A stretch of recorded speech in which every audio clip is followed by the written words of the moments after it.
Good morning, everyone. Thank you so much for tuning in to today's episode of Art School Live. I've got a great show for you today. And for those of you wondering, I am not Eric Rhodes. I am 𝗫𝗄𝗃. I am filling in for Eric, who is preparing for our Art Business Mastery Day event that we've got coming up on Friday. So I've got the pleasure of hosting you guys this week and I think next week. So I'm looking forward to that too. For those of you who don't know me, I am 𝗫𝗄𝗃. I've been with Streamline for almost 13 years. I am the marketing project manager. I manage our art competition, and I am also the community ambassador for Pastel Today because I love all things pastel. And today I'm really excited. We have Jeff Olson, the art education director at Royal Talons, coming in today. He is going to be talking with us about acrylics. And if you recall his show that he did with us on pastels, it was awesome. So I think this one is going to be just as good. So let's bring in Jeff. Good morning. Hi, Carrie. How are you? I'm good. How are you? I'm doing well. Thanks for having me. It's great to be here. Yeah. Where are you calling in from? I am in Seattle. Oh, nice. It's surprisingly, it's not raining today. Oh, really? It always rains. We have a break in the rain on this winter day, but no. Oh, that's Lovely nice. Seattle. So, Jeff, can you tell us what you do as the art education director for Royal Talons? Absolutely. Well, just a little bit about myself before that. I am a painter, been exhibiting my work now for 30 plus years. I taught studio art and art history for more than a decade at university. Oh, wow. And I've been in the art materials industry for 25 plus years. I've been with Royal Talons since 2017. And as art education director, I have a couple different hats, literally and figuratively. I create content and oversee the creation of educational content. I work with our ambassadors. We have a great team of professional artists who are our ambassadors for a variety of product lines, and I work with them to coordinate activities. I do things like this. I teach, and my favorite is when I get to go in person. So I travel around the country, kind of have paintbrush, will travel, and I visit college classrooms, university classrooms, art schools, art organizations, and I talk about materials and studio practice. It's a great gig. Very cool. That does sound like a good gig. That's awesome. Okay, well, we are going to go ahead and get this show started. So let's roll that video. Perfect. It's Art School Live with Eric Rhodes.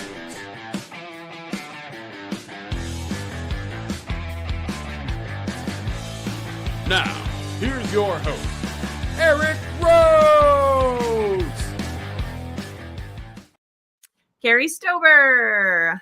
Hi, everybody. Thanks for tuning in today. If you're just joining us, I'm 𝗫𝗄𝗃. I'm filling in for Eric, who is preparing for our Art Business Mastery Day at the end of the week. So I get to fill in for him on Art School Live, which is a lot of fun. So I'm super excited for today. We have Jeff Olson, the Art Education Director from Royal Talons, with us today, and he is going to be chatting with us about acrylics. So let's get to it. All right. Well, I am going to have a presentation that I'd like to share with everybody today. And we're going to get through that, and we'll definitely have Q&A at the end. If I missed any questions during the presentation, Carrie's going to feed those to me while I'm looking at the presentation itself, and we'll try to answer as many as we can as we go through. But I'm excited to talk about acrylics. Acrylic is my primary medium as a painter. I was trained as an oil painter, and early on in my career switched to acrylics for a variety of reasons. One, just because of necessity. They actually had closed down our studios to oils and solvents because of improper ventilation, and it took more than a year to correct that. And by that time, I was just used to acrylics and had developed a technique around them and continue to use and enjoy them today. So with that said, I'm going to go ahead and start the presentation. And you should see that pop up. We looking good? Yes. Excellent. So the artist material of our time, an acrylic century, and literally it is the material of our time. Created in the 20th century, acrylics is really the baby of artist materials. And I'll show you what we mean, or what I mean when we look at the history of paint itself. Watercolors have probably the longest history, 10,000 plus years, dating all the way back to Paleolithic period. Literally, taking pigment, dry pigment, and mixing it with water and smearing it alongside the cave wall. Watercolors started to evolve in ancient Egypt and in Asia. Around 4000 BCE, we see the use of tree gums and animal proteins as binders along with water as a vehicle. And by the 4th century, In Asia, watercolor painting, landscape watercolor painting was a sustained tradition. So thousands of years of history with watercolors. Oil painting, much younger. The earliest known oil paintings were discovered in Afghanistan in 2001. They were dated back to the 7th century. So we have about 1,400 years of history with oil painting, known history with oil painting. Wow. And then acrylics were developed in the 1930s. So we have less than 100 years of acrylic painting. So a significant difference. Acrylic is really the infant of the types of paint that are available to artists today. So our agenda today, we're going to go over a brief history of acrylic paint. I always like to share that, give us some context on the material that we're using. Then I'm going to talk a little bit about pigments. Pigments are universal, so we use the same pigments in oil paint, watercolor paint, acrylic paint. The acrylic binder is very specific, and it's the binder for every medium that gives its unique working properties. So we're going to go through that. And then I'm going to talk a little bit about the advantages of using acrylic paint, and then some of the general working properties. And I can make a comparison to oils and watercolors with that as I'm going through it. And then I want to talk a little bit about auxiliaries. Auxiliaries are the mediums, of course, and they really have made acrylic one of the most dynamic painting mediums available today. The development of mediums in the last 40 years has just been phenomenal and really has expanded the versatility of the product. And then I'm going to talk a little bit about determining quality, and this could be applied to oil paints, watercolor paints as well. But it's a question I get a lot, so I'm going to share with you a couple features that make it easy to distinguish whether you're using an artist or a student grade paint. And then finally, of course, the Q&A. All right, in the beginning. So acrylics were invented by this dapper gentleman. His name is Otto Röhm. He was a chemist from Germany, and he founded the company 𝗏𝗏𝗄 with his partner. And they were based both in Germany and the US. And in 1930s, he hailed and developed the first patent for acrylic polymer resin. Another interesting note about him, he also holds the patent and developed plexiglass. And yeah, so it's the same person developed both those materials. Plexiglass really put him on the map, but the acrylic polymer resin has been a sustained development, especially in artist materials that we credit back to Otto here. And will you talk about why he created the paint, the medium? Sure, I can talk a little bit about that. Here, let me go back. I'll go back to that slide. So it's really interesting. Yeah, like many different discoveries, he didn't start out to do that. He started out in his career trying to develop a better fix for dyeing. They used to use urine back at the beginning of the 20th century. And he was looking for a chemical alternative to that was less rancid and smelly. And so he and his partner first patented that. But it led somewhat on purpose, somewhat on accident, to the eventual development of the acrylic polymer resin. And then they discovered all the different applications for that as time went on, plexiglass being one of them.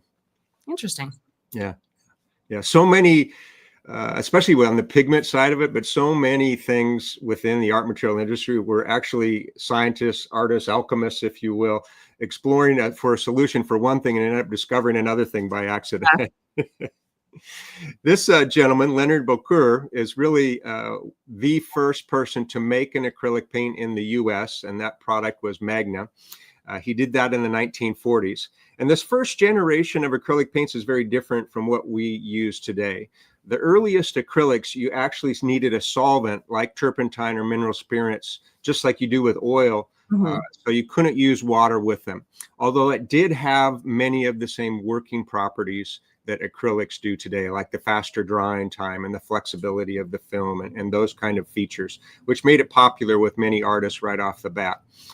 But it wasn't until the 1950s that we see the acrylic emulsion. Again, we go back to 𝗏𝗏𝗄, and they patented Rhoplex AC33.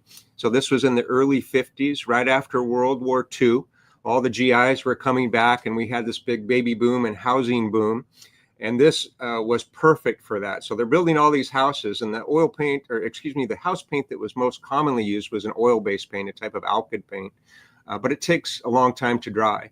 So Rhoplex, having all the features of acrylic and now being water soluble was the ideal replacement for that. You could paint, and as you know, it'll be dry within hours, and you can move back in. And I love this advertisement from the 50s, how the painter is just leaving, but the husband's already setting up the room. So this idea of being able to paint and get into that space right away. So it really revolutionized the commercial paint industry, but it didn't take long for artist material companies to jump on board. These are some examples of some of the earliest acrylics. So we have Aquatech here, which was also a Becour product. He did it in partnership with a gentleman named Sam Golden, and that name may ring a bell for acrylic painters out there. So they introduced Aquatech in the 1950s in New York. Then we have Polytech in the middle. A lot of folks don't know this, but acrylics really saw the most excitement in the early days in Mexico. And Polytech was one of the first, probably the first manufacturer of those products in Mexico. And then, of course, Liquitex is a brand almost everybody knows as well. It was developed by a guy in Cincinnati. Levinson was his name, and the company was Permanent Pigments Inc. They actually made oil paints and other products as well. So acrylic isn't where Liquitex began, so to speak. They had other lines too. And this is one of the early tubes of that paint. So here we see some examples of the earliest acrylic paints as we know them today, introduced in the 1950s and 60s. So some of the first artists, I mentioned Mexico, who really embraced the new acrylics were the Mexican muralists. So we have artists like Diego Rivera, Jose Orozco, but really the real champion of acrylic paint was 𝗖𝗶𝗺𝗁, David 𝗖𝗶𝗺𝗁. He loved acrylic paints, and I love this quote by him. There is as much difference between acrylic and other mediums as there is between the burro and jet-propelled motors. So you can tell he was a super champion of it. Yeah. I mean, these people, these specific artists were very much into mural painting. They did traditional oil painting, they did traditional fresco painting, but acrylics offered them a lot more flexibility with the medium. It dried much more quickly. It was more durable on a variety of surfaces. It's what we call alkali resistant, so it was more durable outside, stood the weather better. So it was really ideal for them. And many of these artists brought their materials and working practices to the US during the 𝗣𝗶𝗆 period. In the 1930s. 𝗖𝗶𝗆𝗁, for example, was somebody who Jackson Pollock studied underneath, and also Thomas Hart Benton. And Thomas Hart Benton, his Capitol mural in Missouri, in Jefferson City, is done with those early acrylics. So they really deserve a lot of credit on the influence of acrylics all throughout North America. Very cool. In the US, the artists who really first started to embrace acrylics were the second generation of abstract expressionists. So abstract expressionists, I mentioned Jackson Pollock, Willem de Kooning in the 1950s. In the 1960s, we see a second generation of those painters, often referred to as color field painters. And here we see Helen Frankenthaler surrounded by her work. She had a really unique technique that she applied. She would stain the raw canvas with the acrylic paint. Now, you couldn't do that with oil paint, right? Oil paint, the linseed oil is corrosive to canvas. You need to make sure you prepare the ground really well to sustain that over time. Acrylics actually strengthen the surface that you put them on. And there's no corrosion, so she could do this. She wouldn't have been able to do this type of staining with any other material than the acrylic. So really interesting how the medium and the method for her developed together. Other artists of this period who were using the paint include Morris Louis, another outstanding color field painter. Of course, we have the pop artists. Here we see Roy Lichtenstein. He was an early champion of acrylics. Pop artists in general were mining commercial art for their subject matter, and acrylics really reflected the look of commercial art, that flatness, a little bit more matte than oil paint.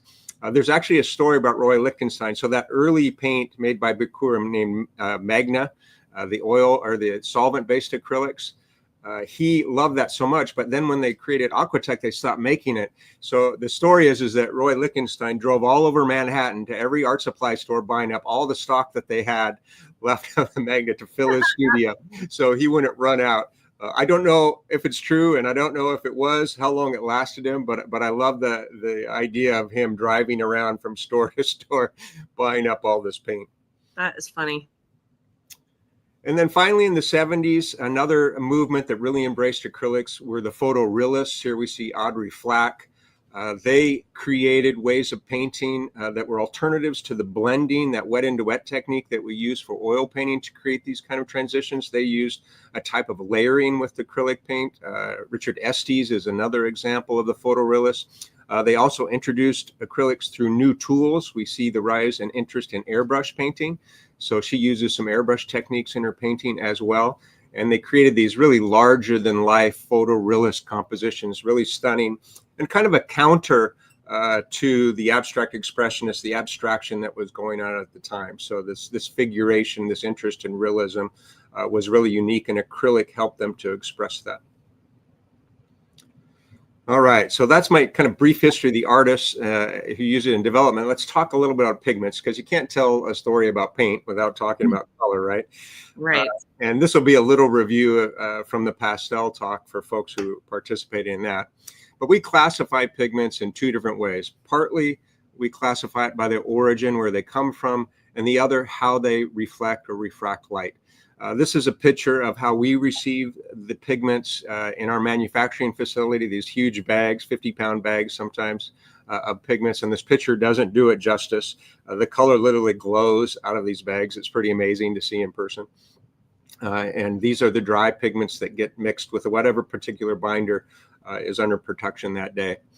The pigments, in terms of the category by origin, we see organic, inorganic, synthetic, and I'll talk a little bit about that in a minute. So those are the three categories for origin. And then the second is that dimensional I mentioned. So how they absorb light and refract it or reflect it back at us so that we can interpret that color. So that's the other way. And I'm going to go over both these here in a little more detail. So first, organic pigments. Organic pigments are the ones that come from plants or animals. They're used to make dyes as well. This little guy in the inset picture is a murex. It's a type of Mediterranean sea snail. And this guy is the cause or the contributor to the color 𝗤𝗏𝗵𝗆. So the source of that color comes from this little guy. It takes thousands of them. It actually dates back to about 1570 BCE. The Phoenicians were the first ones to make this pigment. It would take thousands of these guys, and it was very expensive. And something that was unique about it, a lot of organic pigments are what we call fugitive. Means they fade pretty quickly over time. And very few of them were light fast, meaning that they held their color for a long time. And 𝗤𝗏𝗵𝗆 was one of them. Actually, as it aged, it became richer and more valuable. So any kind of garment that was dyed with this color was really sought after. It's often referred to as imperial purple. The Romans really coveted it. They actually had some laws that only the nobility could wear this color on their clothing. And that kind of set the precedence. You see purple as a symbol for monarchy throughout Europe for centuries after that. In the background, this is the Shroud of Charlemagne, and it used Tyrian purple in those violet colors. It's from the 7th century.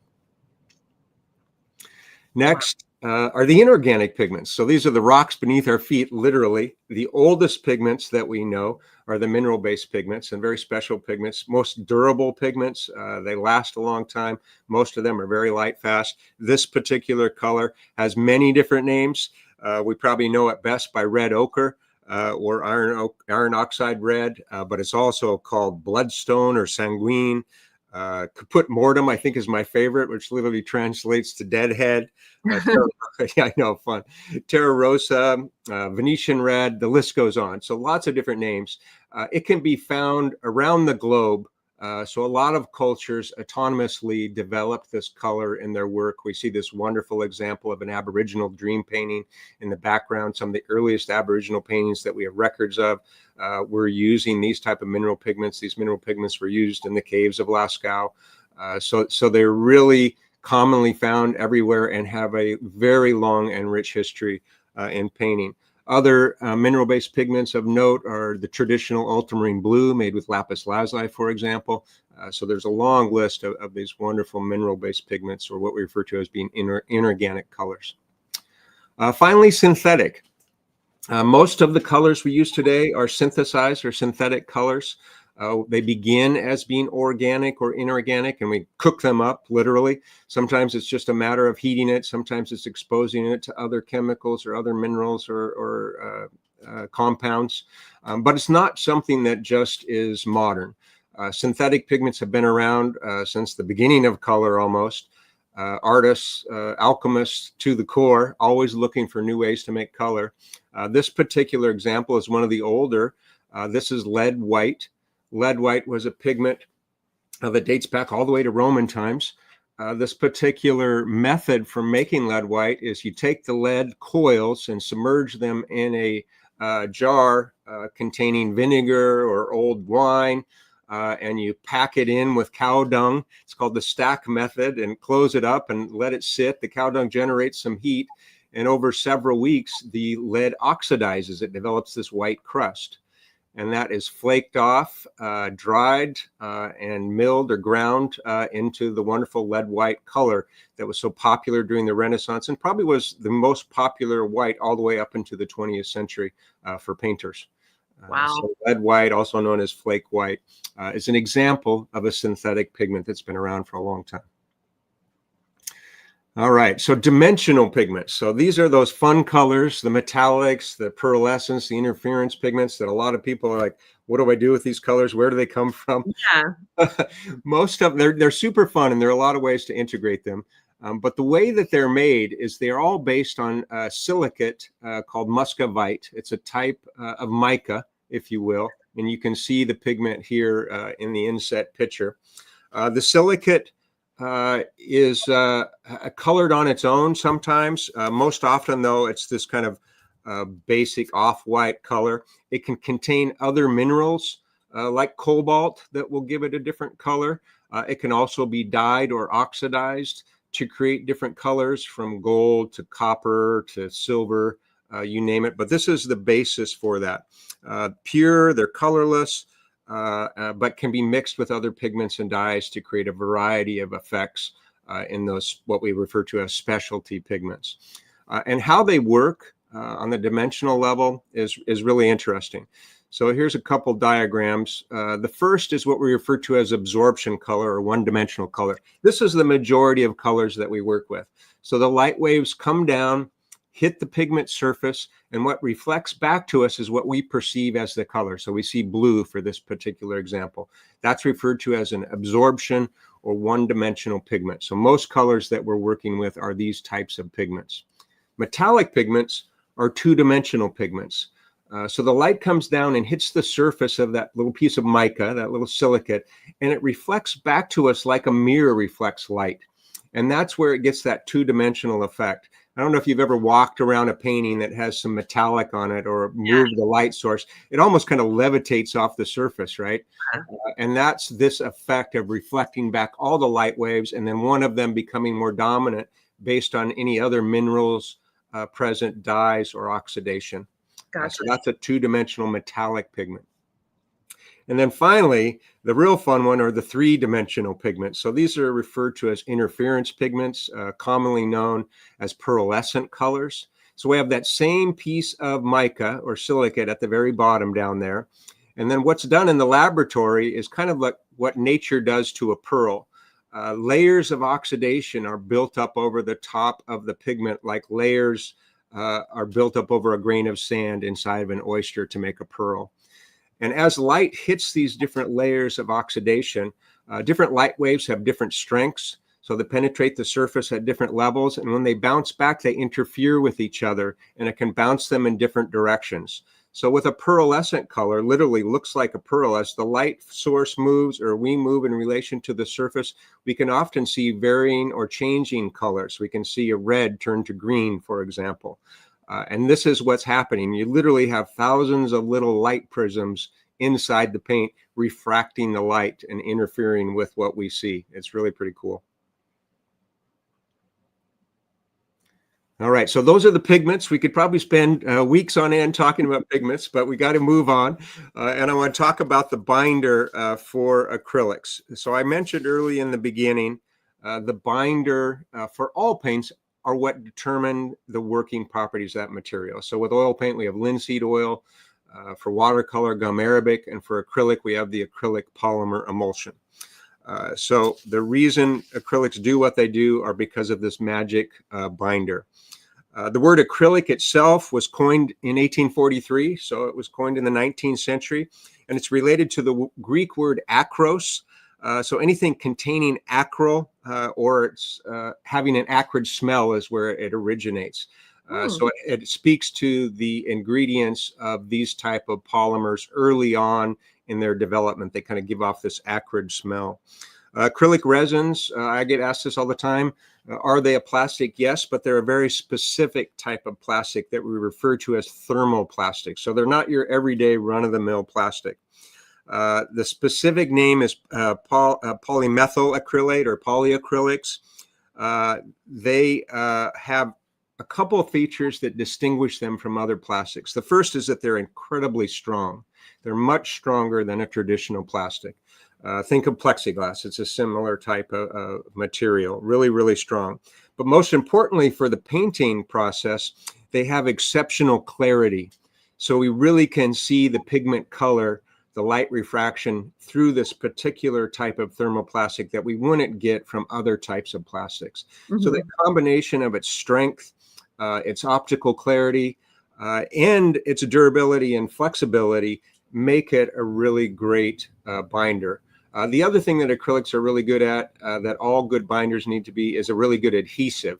It's really strong at adhering to surfaces and adhering your color to surfaces. If we just break down the word acrylic or the words acrylic polymer emulsion, acrylic, we just talked about, the polymer really just talks about the structure of the molecule. It's made of repeating subunits, hence the word poly.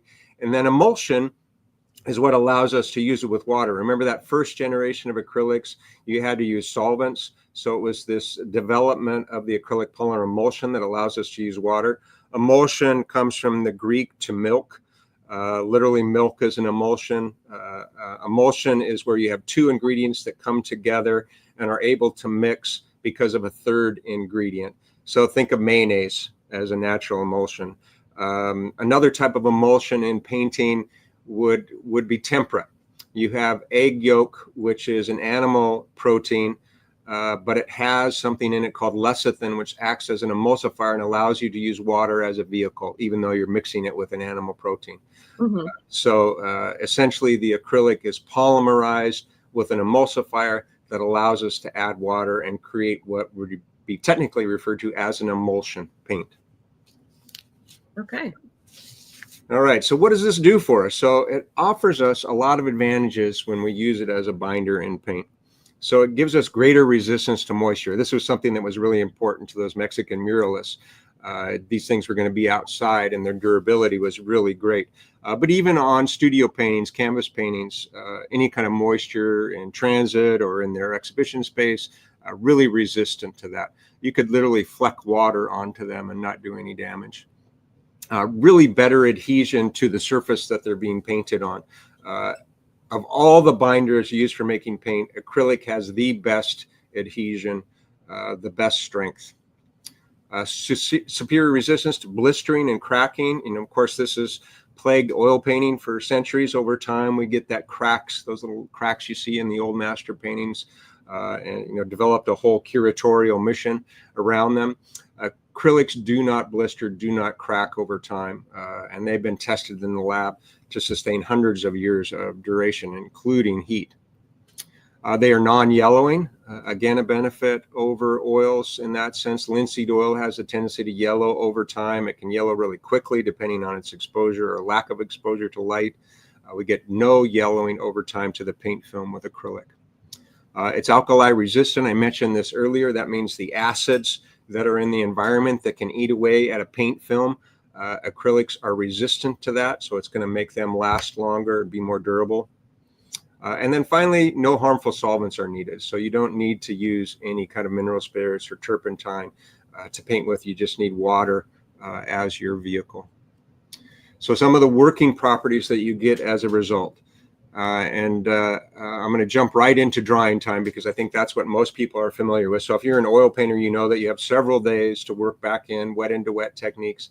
Acrylics dry much more quickly. They can dry to the touch within minutes.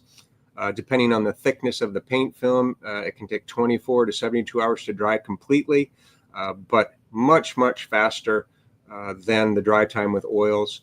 Watercolors can dry very quickly too. Most water media, they dry through a process of evaporation, which means they lose moisture into the environment, which is a very rapid chemical process. Oils dry through oxidation. They're actually absorbing oxygen from the atmosphere, and that's a slow chemical process. So that's what's behind that drying time. Great for layering, a little tough for blending.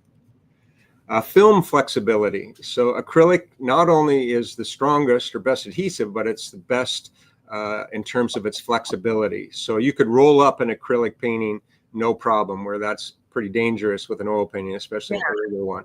Yeah, so the film flexibility, its ability to twist and turn and expand and shrink over time with the canvas is really, really good.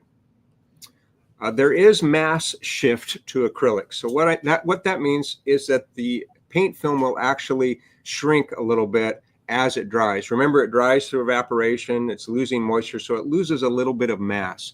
So that means the brush stroke you make or the palette knife mark you make is going to shrink a little bit. It won't be exactly like it was when you first made it. Now, oils have the benefit of not changing as they dry, so every little mark is retained. There are mediums that you can add to acrylics to offset that, but there's always going to be just a little bit of mass shift with acrylics because of the evaporation process. Another thing that acrylics experience that oil paints or watercolors don't is color shift. So there is a slight difference between the paint when it is wet on your palette versus dry on your canvas. If you noticed when I was talking about the binder, the acrylic binder is milky white when it's fluid. And then it dries completely clear. So it tints your paint when it's wet in the tube or in the can or in the bottle. So you have this color that's slightly tinted by the binder. As it dries and that binder becomes clear, we see the color more clearly and it appears to be a little darker to us. This is something that you get used to painting with acrylics pretty quickly over time. But you also need to take some studio precautions, especially if you're painting large areas in a single color and you're mixing that color. I always mix more paint than I think I need for that particular space because I'd rather have a little left over than be stuck and trying to go and match that paint, and it's already drying on the surface, which means it's not going to look exactly like it does on my paintbrush. So, so there are little hacks you use, like mixing a little extra paint, is one of them.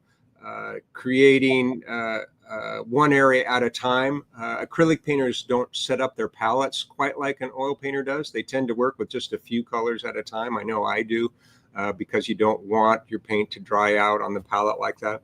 There are some ways also, stay wet palettes, for example, to make it last a little bit longer. But yeah, I was going to ask you about that. I just got one of those for my gouache, and it was completely life-changing when for hours. Yeah, it's great. It's a great product. You can use it for gouache, watercolor, acrylic. It'll keep those wet on your palette for days. So yeah, really a great tool, especially if you're traveling. Solvents, or the absence of, is really a great feature for acrylics. You don't need to have any harmful solvents, so it makes for a safer studio environment, odor-free environment, and easy to travel with. So lots of benefits there not using solvents. Cleanup is super easy, soap and water. At the end, I can talk a little bit more about disposal of wastewater if anybody has questions about that. Acrylics are great for mixed media. So they're great with any other type of water media. Because they're such a strong adhesive, you can also collage things onto your canvas, incredible amount of things. I mean, acrylic will hold a 2x4 to your painting if you want it to. It's such a strong adhesive. So acrylic can be really great for mixed media collage techniques. And then you can paint on almost anything. You don't have to gesso a surface, although I recommend it if you're painting on canvas, even with acrylics, but you don't have to do it. You can paint like Helen Frankenthaler directly on the cotton or linen surface. Acrylics, you can paint on wood, you can paint on metal, you can paint on plexiglass, you can paint on brick wall, concrete. It really is limitless. You just want to make sure that it's free of dust and it isn't an oily surface that you're painting on, and you are good to go. Acrylic's really versatile in terms of the types of surfaces you can work on. I wanted to mention a little bit about auxiliaries. Auxiliaries are really important for a lot of acrylic painters. Auxiliaries are often referred to as mediums. I have 3 categories for them. The first are the grounds, or what goes underneath your painting. So of course, gesso is an acrylic ground. Almost everybody uses a type of acrylic gesso these days. Even oil painters use it just because of its convenience. You don't need it for acrylics. Acrylics can go right on the raw canvas. But it does create a better surface, a little better adhesion. Canvas soaks up a lot of acrylic, so gesso is cheaper than your paint. So if you gesso first, you don't lose so much paint into the surface as well, so it can help with that. On smoother surfaces, gesso can help with adhesion and absorption. And there are a variety of different types, some that are absorbent grounds, for example, that can give really fun staining and watercolor techniques. Other types of grounds include modeling paste and acrylic binder itself. Modeling paste is kind of a thick, dense gesso, tinted with white also, that you can create sculptural, tactile effects on the surface and then paint over. You can mix your paint into modeling paste and gesso, but because they both contain opacifiers and pigments like titanium dioxide, they are going to tint the color. And also gesso and modeling paste have a fairly absorbent ground. The formulation is a little different to give your paint some hooks to attach to. So adding too much acrylic paint to a gesso kind of mitigates that. They do make gesso colors out there though. So if you're really into a colored ground and don't want to go to the trouble of staining the gesso after the fact, you can get some of these gesso colors, and they're made specifically to go into gesso to color them. See, I actually use the acrylic paint to mix with the gesso before I put it on my surface. Yeah, and that's totally fine. That's totally fine. As long as you keep the ratio pretty even or higher on the gesso side. Yeah, absolutely. The mediums I refer to as what gets mixed into your paint. So these are the things you mix into the paint to change the working properties, to make the paint more fluid, to make it thick, to make it glossy, to make it more matte. To make it crackle, you name it. There's a medium out there, I think, for everything these days. But these are the ones that are intended to mix right into your paint, to change the workability or working properties of it, to make it dry faster, dry slower. You know, it's really endless. And these are the ones that a lot of people really enjoy exploring. You don't need to use mediums with acrylic painting. It's all great just by itself. I don't use a lot of mediums, for example, in my process, but they really can expand your vocabulary and expand the enjoyment of the process. So they're worth experimenting with. And then finally, over, which is protection. So there are varnishes for acrylic. Do you need to varnish an acrylic painting? No, but varnishes can add to protection over time. A lot of folks will ask me, well, can I just put a gloss medium over the top? There is a difference between a varnish and a gloss medium. The gloss medium essentially is an acrylic binder. So when you paint that over your top of your painting, you can't remove it later on. It's going to adhere and become part of the final paint film. Varnishes are made with solvents. So acrylic varnishes have solvent in them, just like oil varnishes do. And the presence of the solvent is there for a really important reason. It's there to allow you to remove that varnish later on in the painting's life without damaging or disturbing the underlying paint film. So varnishes do have that unique quality. You can varnish a painting to change its sheen. That's the #1 reason that I know of that people use varnishes with acrylics. They want a glossier surface than the paint allows for itself. They're looking to unify the surface a little bit. Typically, you don't get sinking color like you do with oils, so you don't need to like oil out or varnish for those reasons. But it's just an extra layer of protection and some additional sheen if you like it. But just keep in mind that gloss mediums are a little bit different, and you can't take those off later on, which may or may not be an issue, but it's just important to remember. So would you, I've never worked in acrylic. I've only done this a couple times with gouache. And the artist that I was following recommended, so putting on a spray varnish, then an isolation coat, and then your final varnish that's like removable. So is that something that you would still do with acrylic too, to put the isolation coat on so that if you are removing the varnish, you're not hurting the painting? That would be a really excellent extra step for sure. You could put a layer of gloss medium over the top and then varnish that after it's dried for 72 hours or more. And then that would give you that protective clear coat over the painting. just in the case, in the rare occasion that somehow the removal of the varnish, maybe whoever was doing it wasn't using the right chemicals or something like that, it would give you some extra insurance. You don't have to do it that way. You can just go directly over the surface with the varnish. With the acrylic painting, it's a really durable paint film, but it certainly would be an extra step. If you're a professional painter and your paintings are selling for thousands of dollars, always good to take extra precautions, right? Sure. All right, so those are the auxiliaries. And then finally, determining quality. Hopefully we've got a little bit of time here. I'll go through this fairly quickly. 15 minutes. Okay, so we hear these terms, not just with acrylic paints, with oil paints as well, and this applies to all types of paint, student grade and artist grade. They mean different things to different people. The first caveat I would throw out there is that there's a lot more than just 2 grades of paint. Manufacturers can make multiple grades of paint, and it's not always apples to oranges in terms of how they categorize them. But in general, we tend to group paints in 2 different areas. And what the determining factors are include, of course, pigment load. And I think everybody knows that part of it. So the amount of pigment that goes into professional paint versus an artist or a student grade paint, for example, is what we call critical pigment volume typically. So we put as much pigment in that paint as the binder will hold stably. And so you have the most color and the most pigment to work with, especially if you're working with mediums. That's really important, or mixing colors, that becomes more important. So pigment load is really important. Student grade paints can have half as much pigment as an artist grade paint, and then they replace that pigment with a filler, which is kind of like a transparent pigment that helps reflect the color throughout the mass body of the paint. So out of the tube, it looks very similar, but when you start mixing it, you really see the difference. So pigment load is kind of a given. I think people appreciate and understand. Next is milling or grind, and this is something that folks aren't always aware of. So paint is run through a mill. A trippable mill has these kind of giant rolling pins, picture. The paint goes through them into a big bucket. The rolling pins help grind up the pigment clusters and also disperse the pigment throughout the binder. The more times it goes through the mill, the smaller the pigment clusters, the better the dispersion through the binder. And when you get that, you get better light refraction, more even color. Artist grade paints are milled multiple times. They can be milled 5-6 times, even more for some type of colors.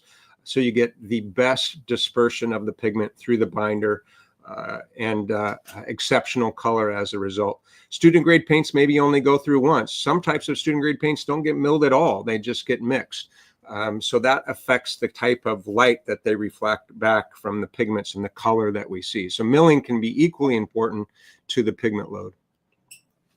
Light fastness is another feature that can distinguish an artist grade and a student grade paint. All professional lines, the majority of the pigments are what we refer to as excellent light fast ratings of 100+ years or more. So the majority of the paints you're going to be using are going to stay the same color today, 100 years from now. Student grade paints can have fair light fast ratings on some of their colors. They're less expensive pigments. Those are good from 25 to 100 years. And some academic colors, like in K through 12, are actually dye-based colors that are fugitive. You'll notice the difference on the label. You won't see a color index number, and I can talk about that when we get to the end too. But light fastness is a feature of professional grade paints. Excellent rating across the line. Exclusive colors. So what I mean by exclusive colors are those pigments that are primarily only used in the making of artist paints. Professional lines of paint will include those colors. Student grades won't. And primarily it's the expense of those. Exclusive colors can be very expensive. These are the cobalts and the cadmiums, for example. You would have a really expensive house if you painted it with cadmium blue, or cobalt blue or cadmium red. So it's super expensive. So they tend to only be used by artists, and those are available in artist grade or professional grade paints. The color range of an artist line is going to be much larger. So you go to the store and you're standing in front of those racks. If one color has 100 colors in one line and only 40 colors in the other, the 100 colors is going to be the professional grade line, because it includes all those exclusive colors and more expensive colors and secondary colors. So professional grades tend to have more color options than student grades, where it's been curated down to the more economical choices. You'll also see series prices on the price tag on the side. So an artist grade or professional grade paint could have 1, 2, 3, 4, 5 series, and that refers to the exclusivity of the pigment, not the quality of the paint. A Series 1 paint is just as good as a Series 5. It's the exclusivity and cost of the pigment that makes it more expensive.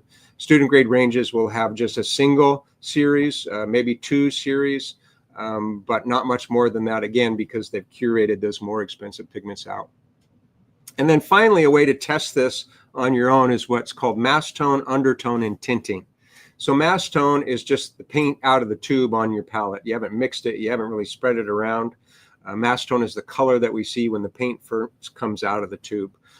All of these paints, student grade, artist grade paints, the mass tone can be very similar. An ultramarine blue in student range out of the tube may look just like a professional. Here I've got burnt sienna in the example, and they all look pretty similar. Undertone is where you take a palette knife or another hard object and smear the paint or spread it down the surface, and we see the undertone. We can see things like the color's warmth or coolness this way.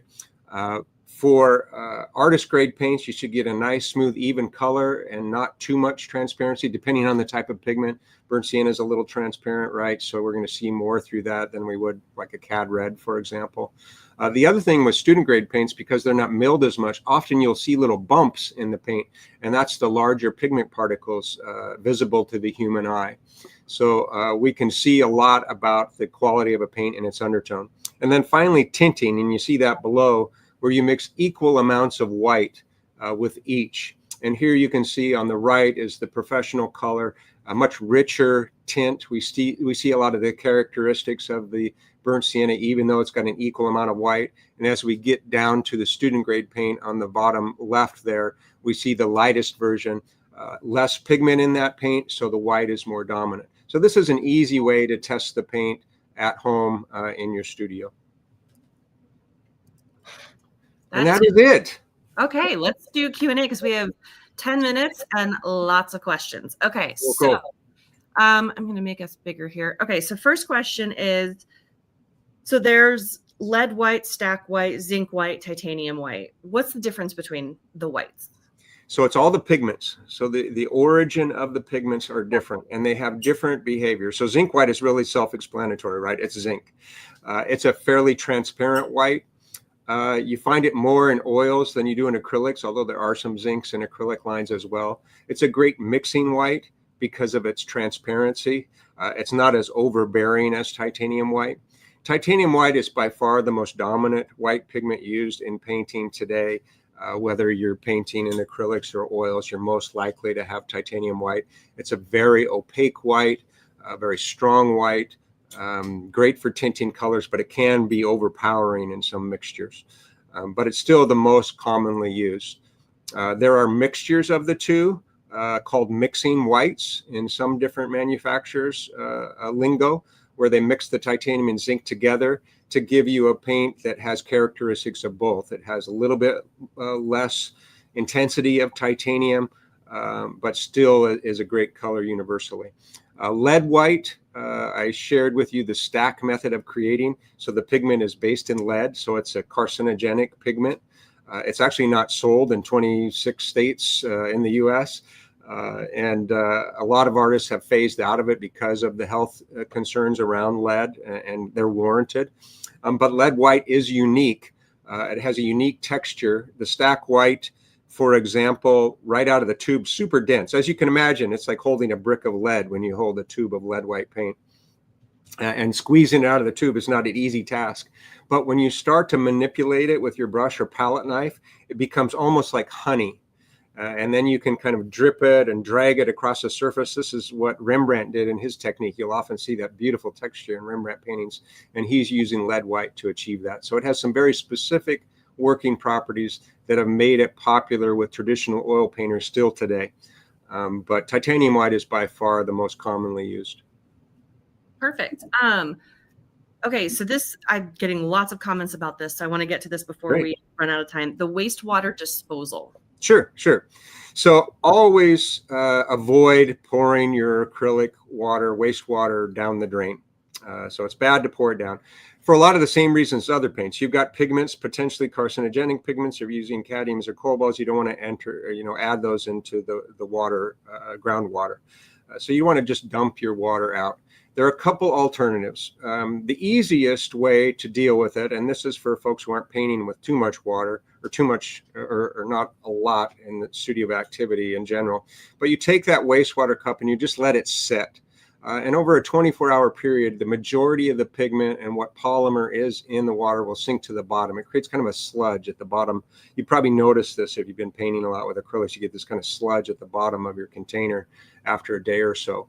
That allows you to strain the water off the top, and then you can let that sludge dry out, and then it's safer to dispose of with your regular disposal. Ideally, if it's available, you would take that the same place you would take any empty paint cans that you might use around the house, and take it to one of those disposal locations. The main thing is to avoid pouring it down the drain. Golden, actually, on their site, Just Paint, has an excellent resource for folks who are using larger quantities of paint or are working in a group studio environment, where you can actually use a combination of a couple chemicals to help purify it and then strain it to an extent that makes it completely safe. The remaining water to be disposed of. So there are different processes. The microplastics are a concern. Acrylics are not a main contributor to microplastics. I do want to caveat that. While I always advocate the safe disposal, I don't want people to feel that painting with acrylic paint is contributing. There's more microplastics, sent off from your shampoo bottles or doing the load of laundry than all the acrylic painters put together. So it's safe to wash your brushes in. Yeah, wash your brush. Get your brushes as clean as you can in your wastewater container, and then wash them with your brush cleaner or soap and water in the sink. That's totally fine. And then that wastewater, let it sit, pour off the water. It's safe to pour down the drain now. Take that sludge, dispose of it. For those extra measures, I definitely recommend going to Just Paint website for golden, typing in acrylic filtration. You can probably just put it in your Google search, acrylic filtration systems. It'll come up. They give you everything you need to create your own filtration system, and it's an excellent way, especially if you're working in large quantities, to dispose of your wastewater. Oh, okay, that's awesome. Okay. Oh gosh, so many things. Do acrylic paints or mediums go bad? So not in the jars themselves. They evaporate. That's how they solidify. So you want to make sure that they're closed tightly.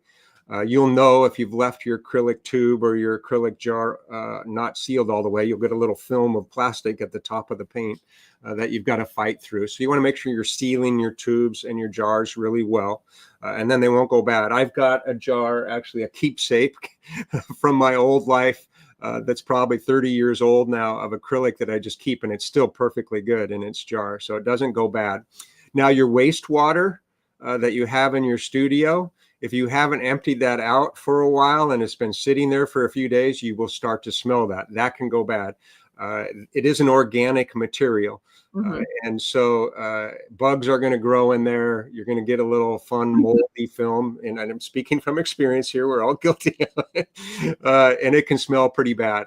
So you want to be dealing with that at least within a 24-hour period. The longer it sits there, the worse it's going to smell and the grosser it's going to be to deal with. Okay, so next question is open versus heavy body. What's the difference in the types of acrylic paints on the market? Sure, there are a lot of different types. So heavy body is probably the most traditional. It's a buttery consistency, very similar to oil paints, and that's why it was developed that way. We also have open now, which is a specific brand to golden, but there are a couple others that have this ability too. So what they've done is they've synthesized the acrylic polymer to make it evaporate slowly, so it stays wet or open longer. So this is a type of acrylic paint that a lot of folks who do blending techniques, they're previously oil painters, for example. This is something that's a little easier for them to work with, but still not have to use solvents and enjoy the other aspects of acrylic working properties, but just with a slower drying time. Other types of acrylic paints out there, there's fluid acrylics, which are just kind of a hyper fluid, highly pigmented acrylic paint. They self-level, give you that really smooth matte surface. I think there's one out that's called Super Flat now, which also gives you that flat poster, almost gouache-like look. So acrylic can really be a chameleon. There's acrylic gouache out there that takes on some of the look and feel of gouache, but they're all acrylics at their heart. They all share a lot of the same working properties and strengths. That is great. Okay, so next question is, let's see. Okay, so final question, because this is all we have time for. Mediums, because I know that there's a ton of different mediums you talked about a little bit. If you want as you're painting, there's stuff that you can mix in, like the gloss. I'm sure there's one that's probably mattifying. If you're plein air painting and you don't want the acrylics to dry as fast, is there a medium you can put in there? Yeah, absolutely. So it's an endless list of mediums. Mediums in general can be added to your acrylic paint in any ratio. You don't have to worry about things like fat over lean with acrylics.